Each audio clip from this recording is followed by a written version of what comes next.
अस्सलाम वालेकुम दोस्तों। आज की वीडियो में हम देखते हैं कि सी शार्प में वेरिएबल और डेटा टाइप्स क्या होती हैं।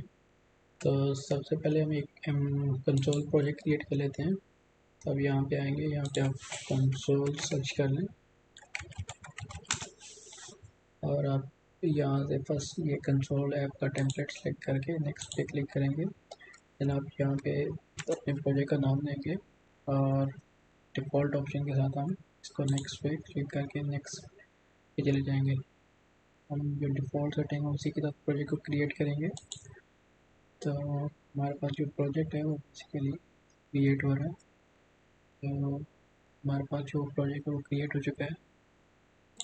तो बेसिकली हम इस वीडियोस में देखेंगे कि जो सी शार्प में वेरिएबल और उनकी डेटा टाइप्स होती है वो मतलब कितनी तरह के हम किस टाइप के हम वेरिएबल बना सकते हैं और डिफरेंट टाइप्स का मतलब वेरिएबल जब हम बनाते हैं तो उस टाइप से हम उसमें क्या क्या वैल्यू स्टोर कर सकते हैं, वो मेमोरी में कैसे स्टोर होता है और इस तरह की सारी चीज़ें। तो इंशाल्लाह इस वीडियो के बाद आपको ये क्लियर हो जाएगा कि वेरिएबल कैसे बनाते हैं और उसकी कौन सी डेटा टाइप को कौन यूज़ करना है और वो एक्चुअली में मेमोरी में कैसे स्टोर हो रहे होते हैं। तो काफ़ी सारे कॉन्सेप्ट आपके क्लियर हो जाएंगे इस वीडियो ट्यूटोरियल के बाद। तो चलिए स्टार्ट करते हैं और पहले देखते हैं कि वेरिएबल क्या होते हैं।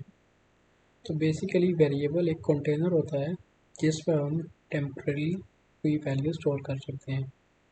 फॉर एग्जांपल अगर मुझे किसी स्टूडेंट की एज को स्टोर करना है तो मैं एक वेरिएबल बना सकता हूँ जिसमें वो एज स्टोर होगी।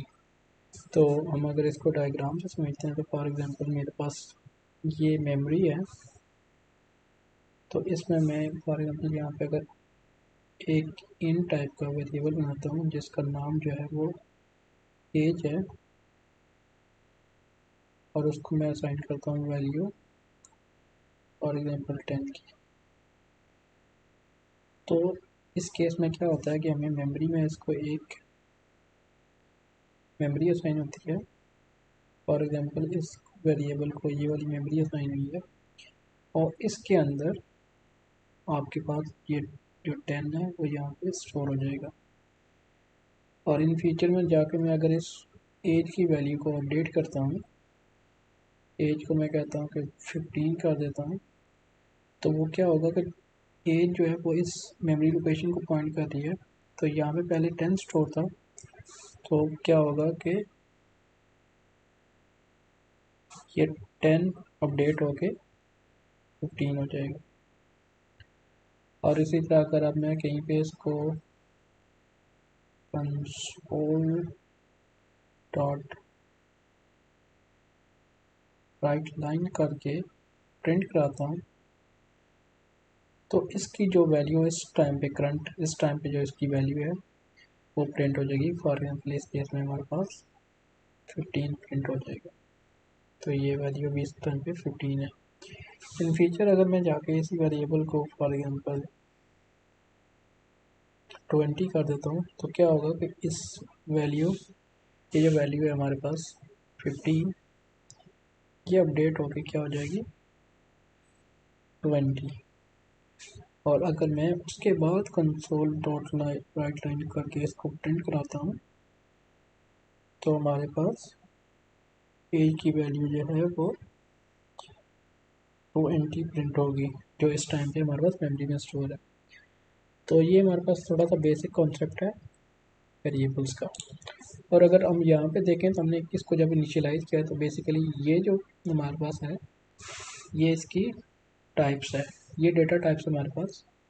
तो हमने जो डेटा टाइप रखी है वो इंट है। तो बेसिकली जब भी आपने इंटीजर वैल्यू स्टोर करनी होती है, कोई भी नंबर जो भी रियल नंबर आपने स्टोर करना होता है विदाउट डेसिमल, तो आप उस केस में int as a data type use करते हैं।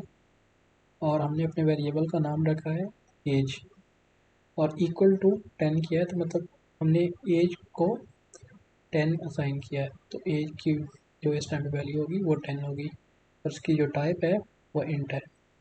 तो इसके अंदर हम फॉर एग्जांपल इसमें कोई भी इंटीजर वैल्यू स्टोर कर सकते हैं इस तरह से। इस तरह और डिफरेंट टाइप्स भी हैं जो हम आगे जाके देखते हैं वेरिएबल्स की। चलें अब हम सी शार्प में प्रिमिटिव डेटा टाइप्स की बात कर लेते हैं जो मोस्ट कॉमनली यूज होती हैं। तो फर्स्ट वन जो है हमारे पास, जो इसको अभी हमने ऊपर देखा है, वो है डेटा टाइप जो हमारे पास है वो इंट है। और इसमें हम क्या करते हैं, कोई भी इंटीजर वैल्यू हम स्टोर कर सकते हैं। तो जब भी हमने किसी इंटीजर वैल्यू को स्टोर करना होगा तो हम जो हमारे वेरिएबल की टाइप रखेंगे वो इंट रखेंगे और उसका आगे नाम देंगे।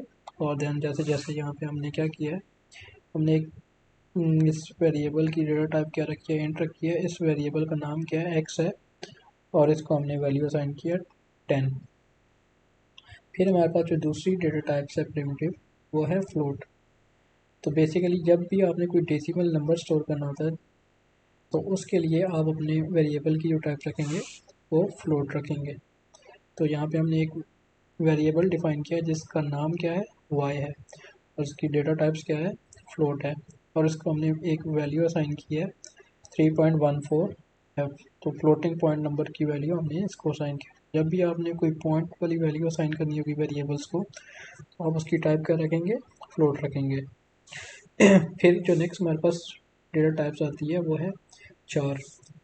जब भी आपने सिंगल करेक्टर स्टोर करना हो, फॉर एग्जांपल आपने ए स्टोर करना है, बी स्टोर करना है, या कोई भी सिंगल करेक्टर स्टोर करना है, तो उस केस में आप क्या रखेंगे, डेटा टाइप्स अपने वेरिएबल की चार।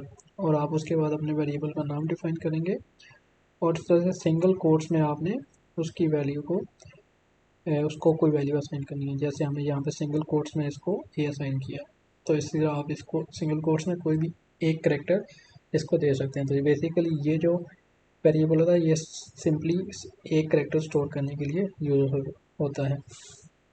नेक्स्ट हमारे पास जो टाइप है वो है स्ट्रिंग। स्ट्रिंग में बेसिकली क्या होता है कि करेक्टर, आप मतलब अगर आपने एक से ज़्यादा करेक्टर स्टोर करने हैं तो उस केस में आप जो अपने वेरिएबल की डेटा टाइप रखेंगे वो होगी स्ट्रिंग। फिर इसी तरह आप अपने वेरिएबल को नाम देंगे। यहाँ पे हमने उसका वेरिएबल का नाम जो है वो नेम रखा है और उसको हमने वैल्यू असाइन की है एल ई।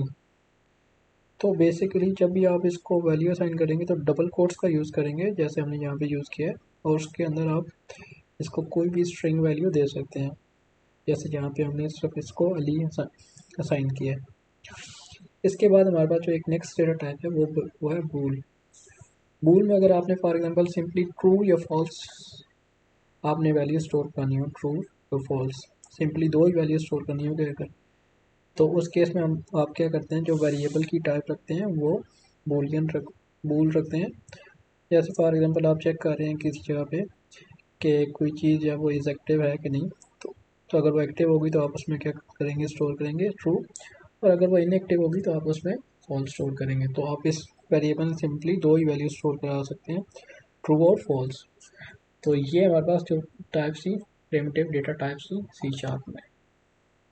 और एक और इम्पॉर्टेंट बात ये है कि जो भी हमारे पास, हमने यहाँ पे सारी प्रिमिटिव डेटा टाइप्स पढ़ी हैं, तो इनके अंदर आप जब अगर आप फॉर एग्जांपल इसको इनिशियलाइज नहीं करते, इसकी वैल्यू को सेट नहीं करते जब आप इसको क्रिएट कर रहे हैं, जैसे फॉर एग्जांपल मैं एक वेरिएबल बनाता हूँ जिसकी टाइप इंट है और एक्स है, और मैं इसको कोई वैल्यू असाइन नहीं कर रहा, मैंने सिर्फ इसको डिक्लेयर किया, तो इस टाइम पे इसके अंदर कोई वैल्यू स्टोर नहीं है, और इसके अंदर बेसिकली नल भी हम स्टोर नहीं होता। तो अगर मैं इसी तरह से मैं वेरिएबल को सिर्फ डिक्लेयर करने के बाद इसको मैं फॉर एग्जाम्पल प्रिंट करा दूंगा या राइट लाइन के थ्रू, तो मुझे ये जो है वो एरर देगा इस केस में। तो अगर फॉर एग्जांपल आपने अपने जो प्रिमिटिव डेटा टाइप्स हैं उनके अंदर आपने नल की वैल्यू को भी स्टोर कराना है, तो उसके लिए आप क्या करते हैं कि जब भी आप कोई भी वेरिएबल डिफाइन करते हैं, फॉर एग्जांपल मैंने एक्स डिफाइन किया इंटीजर टाइप का, और मैं चाहता हूँ कि इसके अंदर मैं नल भी स्टोर करा सकूँ, मुझे यहाँ पे इसके साथ क्वेश्चन मार्क ऐड करना है। तो इस क्वेश्चन मार्क का मतलब ये है कि ये जो वैल्यू है, ये जो वेरिएबल है एक्स, इसकी टाइप क्या है, इंटीजर है, लेकिन ये नल वैल्यू भी स्टोर कर सकता है। तो अगर आपने किसी भी प्रिमिटिव डेटा टाइप्स में नल को स्टोर भी कराना है किसी सिनेरियो में, अगर आपके पास भी ऐसा सिनेरियो है, तो आप उसके साथ क्वेश्चन मार्क को इस तरह से ऐड करेंगे जब भी आप उसको डिक्लेयर कर रहे होंगे। तो अब इसमें हम इसको इसके अंदर एक्स के अंदर कोई भी इंटीजर वैल्यू स्टोर कर सकते हैं या वो इसको हम नल भी असाइन कर सकते हैं। तो अगर आपने वेरिएबल में नल स्टोर करना है या तो इस तरह से आप कर सकते हैं। तो यहाँ पे बेसिकली जो हमने इंटीजर टाइप का वेरिएबल डिफाइन किया, तो इसका मतलब ये है कि ये जो वेरिएबल है एक्स इंटीजर टाइप का, या तो ये इंटीजर टाइप की वैल्यू को स्टोर करेगा या नल को स्टोर करेगा अपने अंदर। अब हमने डायग्राम के थ्रू वेरिएबल्स को देख लिया है, तो अब हम क्या करते हैं कि अपने ये जो प्रोजेक्ट क्रिएट किया था इसके अंदर डिफरेंट वेरिएबल बना के उनको देखते हैं कि उसके अंदर कैसे वैल्यू स्टोर होगी। फॉर एग्जाम्पल मैंने एक एज का वेरिएबल बनाया और उसके अंदर मैंने 25 स्टोर कर दिया है। तो मैं क्या करूँगा, कंसोल डॉट राइट लाइन करके मैं अगर इसको प्रिंट कराता हूँ एज को, तो बेसिकली ये मेरे पास क्या प्रिंट करेगा, तो मैं इसको एग्जीक्यूट किया तो बेसिकली मेरे पास 25 यहाँ पे प्रिंट हुआ। तो एज की वैल्यू इस टाइम पे क्या थी, 25 थी। फॉर एग्जांपल मैं क्या करता हूँ, यहाँ पे एज की वैल्यू को अगर मैं 25 से 30 कर देता हूँ, तो क्योंकि मेरी वैल्यू अपडेट हो चुकी है, तो अब अगर मैं यहाँ पे इसको रन करूँगा तो मेरे पास क्या प्रिंट होगा, 30, क्योंकि हमने उसकी वैल्यू को अपडेट कर दिया है। और अगर मैं क्या करता हूँ कि इसकी वैल्यू को प्रिंट पहले करता हूँ और अपडेट बाद में करता हूँ, तो इस केस में क्या होगा कि पहले हमारे पास इसकी वैल्यू क्या थी, 25 थी, तो पहले हमारे पास 25 प्रिंट होगा और देन हम उसकी वैल्यू को अपडेट करके दोबारा से प्रिंट करा रहे हैं यहाँ पे, तो इसकी वैल्यू जो अपडेटेड होगी वो प्रिंट होगी जो उस केस में 30 होगी। तो पहले हमारे पास 25 प्रिंट हुआ और फिर 30 प्रिंट हुआ। तो इस तरह से आप देख सकते हैं कि वैल्यू आप कैसे अपडेट करें, वो कैसे बिहेव करती है आपके प्रोजेक्ट में। फिर इसी तरह से आप फ्लोट टाइप का भी वेरिएबल बना सकते हैं। फॉर एग्जाम्पल मुझे किसी चीज़ की हाइट को स्टोर करना है, तो मैं यहाँ पे इस तरह से इसके अंदर 5 पॉइंट समथिंग की वैल्यू को स्टोर करा के, और जब भी आपने स्टेटमेंट को एंड करना होता है तो आपने सेमी कॉलन के साथ एंड करना होता है। तो मैं इसी तरह से इसको भी प्रिंट करा सकता हूँ और मेरे पास यहाँ पे 5.8 यहाँ पे प्रिंट हो रहा है इसकी वैल्यू। इसी तरह से आप इसकी वैल्यू को भी अपडेट करके, अगर फॉर एग्जाम्पल मैं यहाँ पे इसकी वैल्यू को अपडेट कर देता हूँ 6.1 कर देता हूँ, तो इस केस में हमारे पास अब क्या होगा कि इसकी वैल्यू 6.1 प्रिंट होगी इंस्टेड ऑफ 5.8। तो जब हमने उसको डिक्लेयर करके वैल्यू असाइन की थी, यहाँ पे हमने वेरिएबल को डिक्लेयर किया और उसको वैल्यू साथ ही असाइन कर दी, तो हमारे पास उसकी वैल्यू क्या थी, 5.8। लेकिन नेक्स्ट टाइम पे हमने इसकी वैल्यू को अपडेट करके 6.1 कर दिया था, और उसके बाद अब क्योंकि हम इसको प्रिंट करा रहे हैं तो यहाँ पे इसकी वैल्यू 6.1 हो चुकी थी, तो हमारा जो वैल्यू प्रिंट होगी वो क्या होगी, 6.1 की वैल्यू प्रिंट होगी। इसी तरह हमारे पास आप फॉर एग्जाम्पल किसी स्टूडेंट के ग्रेड्स को स्टोर करना चाह रहे हैं, तो आप क्या कर सकते हैं कि करेक्टर टाइप का वेरिएबल बना सकते हैं और उसमें उसके ग्रेड्स को स्टोर कर सकते हैं। तो जब भी आप इसको स्टोर करेंगे तो आपने सिंगल कोट्स यूज़ करने हैं। अब जैसे मैंने यहाँ पे डबल कोट्स यूज़ किए हैं तो मुझे वो यहाँ पे एरर दे रहे हैं, तो क्योंकि डबल कोट्स जो है वो आप स्ट्रिंग के लिए यूज़ करते हैं, और जब करेक्टर को आपने स्टोर करना हो तो आप सिंगल कोट्स के अंदर उसको कोई भी एक सिंगल करेक्टर दे सकते हैं। अगर मैं मल्टीपल करेक्टर दूंगा तो मुझे वो एरर देता है कि आप मल्टीपल करेक्टर स्टोर नहीं कर सकते, तो मैं कोई एक करेक्टर इसके अंदर स्टोर कर सकता हूँ। और इस तरह आप इसको भी कंसोल डॉट राइट लाइन करा के प्रिंट करा सकते हैं। अभी हमारे पास यहाँ पे क्या प्रिंट होगा, बी प्रिंट होगा ग्रेड के लिए, तो यहाँ पे हमारे पास लास्ट में बी प्रिंट हो रहा है। तो इसी तरह से अगर आपने फॉर एग्जाम्पल किसी स्टूडेंट का नेम स्टोर कराना है तो आप उसके लिए जो वेरिएबल बनाएंगे, फॉर एग्जाम्पल हमने नेम का वेरिएबल बनाया और उसकी टाइप क्या रखी है, स्ट्रिंग, और यहाँ पे आप उसके अंदर कोई भी वैल्यू सेव ला सकते हैं। जैसे मैंने यहाँ पे इसके अंदर सोहेल रखा है और मैं इस तरह से इसको प्रिंट करा सकता हूँ, तो जो स्ट्रिंग की वैल्यू है वो प्रिंट हो जाएगी। तो ये तो हमारे पास इस तरह से स्ट्रिंग की वैल्यू प्रिंट हो जाएगी। देन अगर आपके पास फॉर एग्जांपल मैंने स्टूडेंट का चेक करना है कि ये जो था वो स्टूडेंट ग्रेजुएटेड है कि नहीं, तो मैं इस ग्रेजुएटेड की एक वेरिएबल बनाऊंगा और इसके अंदर मैं ट्रू या फॉल्स सेव करा सकता हूँ। फॉर एग्जाम्पल मैंने इसके अंदर ट्रू सेव कराया तो साथ ही मैं इसको ट्रू करके सेव करा के और सिंपली आप इसको दोबारा से प्रिंट करा सकते हैं। और अभी हमारे पास ट्रू मतलब वो ट्रू प्रिंट होगा इस केस में। तो ये हमारे पास कुछ बेसिक प्रिमिटिव डेटा टाइप्स थी, इनको हम कैसे मतलब यूज़ कर सकते हैं, कैसे इनिशियलाइज कर सकते हैं। अब यहाँ पे हमने क्या किया कि इनिशियलाइजेशन और उसको और डिक्लेरेशन और इनिशियलाइजेशन एक ही लाइन पे किया। लेकिन हम इसको इस तरह से भी कर सकते थे कि यहाँ पे हम इस लाइन पे क्या करते थे, इसको डिक्लेयर करते और यहाँ पे हम इसको जाके इनिशियलाइज कर सकते हैं। तो ये दो लाइन में भी हम इस तरह से इस कोड को लिख सकते थे। लेकिन बेटर मान लीजिए यही है कि हम एक ही लाइन पे दोनों ऑपरेशन परफॉर्म कर दें। तो हमने इस तरह से कर दिया कि उसको डिक्लेयर भी किया और साथ ही इनिशियलाइज कर दिया। तो इस तरह से आप जो है वेरिएबल्स को डिक्लेयर कर सकते हैं, उनको इनिशियलाइज कर सकते हैं, उनकी वैल्यूज़ को प्रिंट करा सकते हैं और उनकी वैल्यूज़ को चेंज कर सकते हैं अपने प्रोग्राम के अंदर।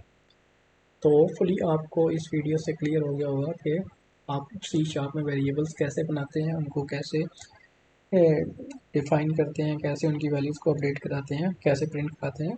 और जो अगर हमने इसको देखा कि मेमोरी में वो कैसे स्टोर होता है, तो इस तरह से आप ये चीज़ें आप मतलब काफ़ी क्लियर हो गई होंगी कि वेरिएबल मेमोरी में कैसे स्टोर होता है। और जब हम वैल्यूज़ स्टोर कर रहे होते हैं तो उस केस में क्या हो रहा था कि यहाँ पे जैसे हमने हमारे पास एज का वेरिएबल था, तो ये बेसिकली एज का वेरिएबल क्या कर रहा है, एक मेमोरी एड्रेस को पॉइंट आउट कर रहा है और उस मेमोरी एड्रेस पे आप कोई भी वैल्यू स्टोर कर सकते हैं। जैसे अब पहले हमने इसके अंदर 10 स्टोर किया था, फिर हमने इसको अपडेट करके 15 कर दिया था, बाद में हमने इसको अपडेट करके 20 कर दिया था।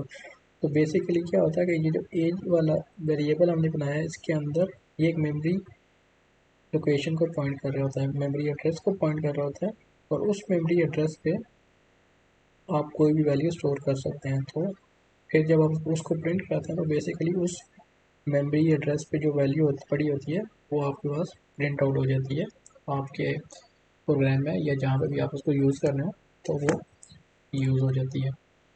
तो इस वीडियो में इतना ही, अपना ख्याल रखिएगा, मिलते हैं आपके साथ एक नए टॉपिक के साथ नेक्स्ट वीडियो में। अल्लाह हाफिज़।